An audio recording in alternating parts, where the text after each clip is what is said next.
Hi everybody, Steve Griffiths here, developer of the MTPredictor software program. In today's video, I'd like to have a look at how the USE minis unfolded yesterday, which was Monday the 4th of March. So if we have a look at the standard setups, you can see if I put the session breaks on, this is where the day started, we had a TS4 sell setup on the ES that did actually result in a -1 hour loss because it was take you in for a short trade here, and we then stopped out here.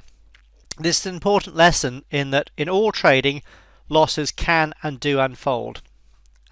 This is why we use correct position sizing to keep our initial risk small and under control. So when we have losing trades, they are only small.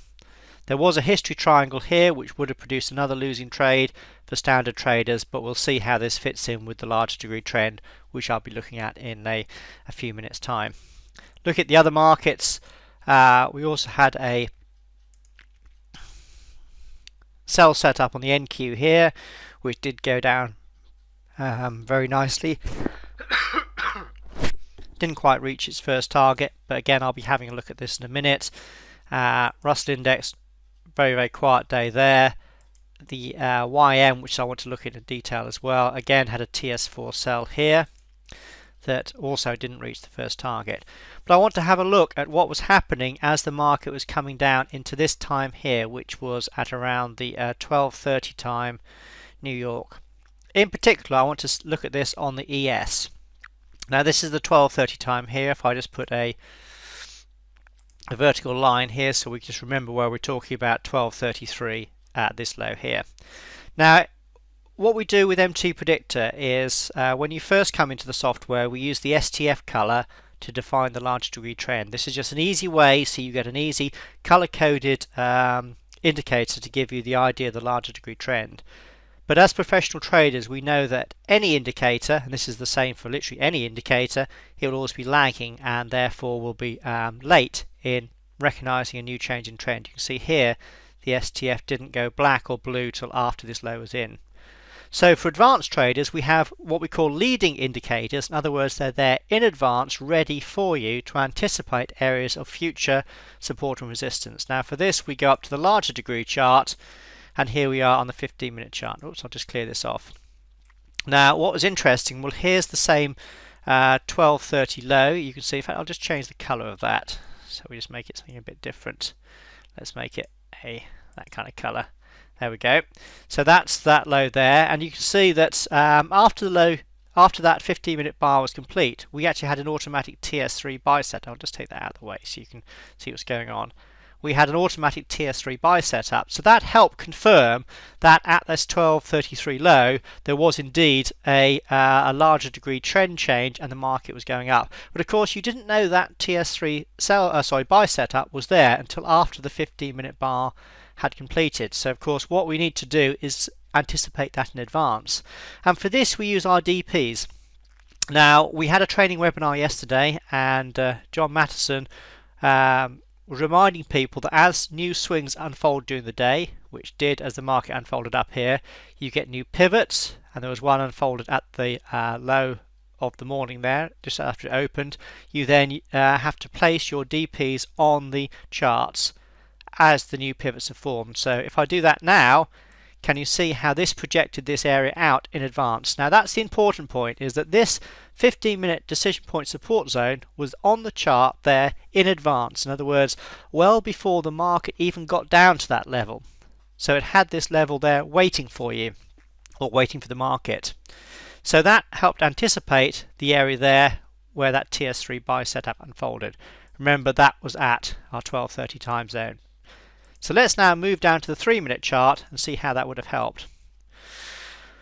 Well, here you can see the power of this, because this was a 15-minute, in other words larger degree support zone. This is a 3-minute chart. The market was coming down here. You were ready for this in advance, and as you can see, that actually nailed the very low of the day for you. So there you were, had a level on your chart in advance that nailed the very low of the day for you. So what does that mean for you as a trader? Well, there's a couple of things.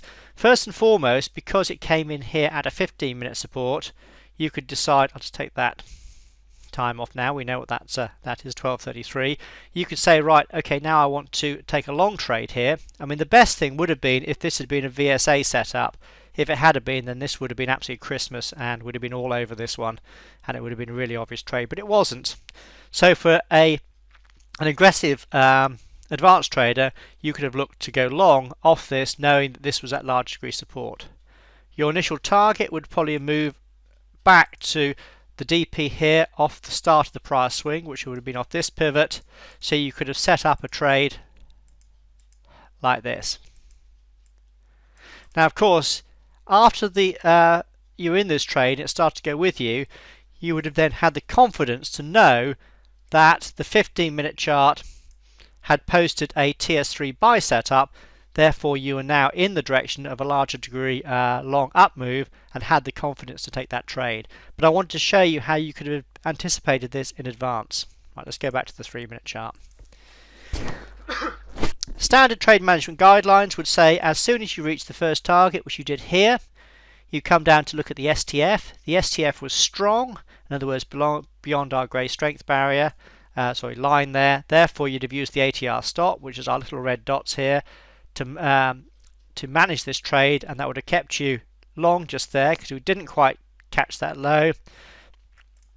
Would have kept you long, kept you long, kept you long, right up into the close. So actually, the result of this would have been an absolutely fantastic trade where you would have been long from the very low of the day and caught this very strong rally up here, come out at the close, which was approximately at the high of the day. The result would have been a massive 7.8R profit, and that's the beauty of position sizing, because it shows you how the profit relates to the initial risk. In other words, $2,700 is a good trade, but it's good because it's approximately 7.8 times larger than the initial risk that was kept small under control at $350. So a very, very good result there on the ES. And it all came about because you're anticipating in advance this larger degree support zone on your 15-minute chart.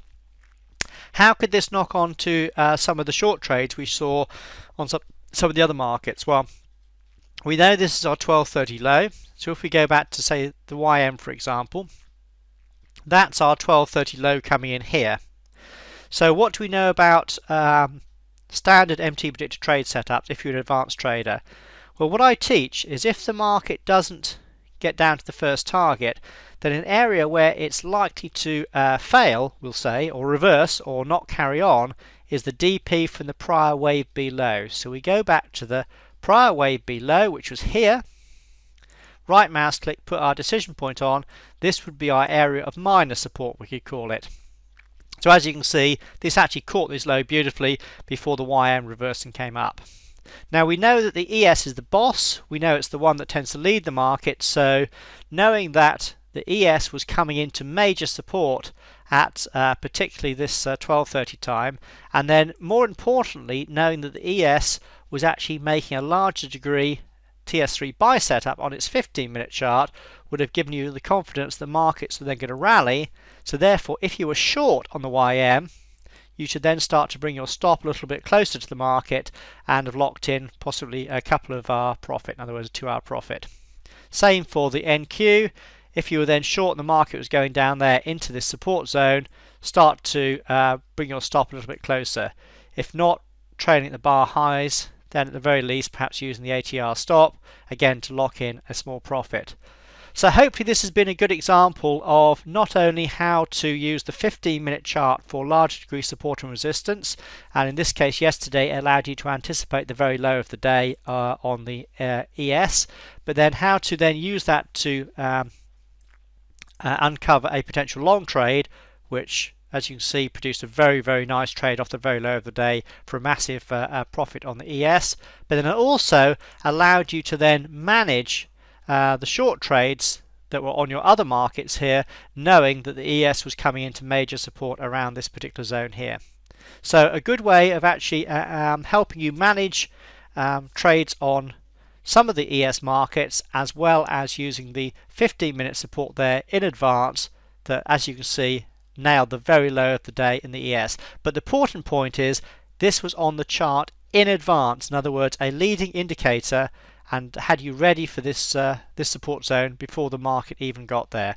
And the result, well, as you can see, very, very nice indeed.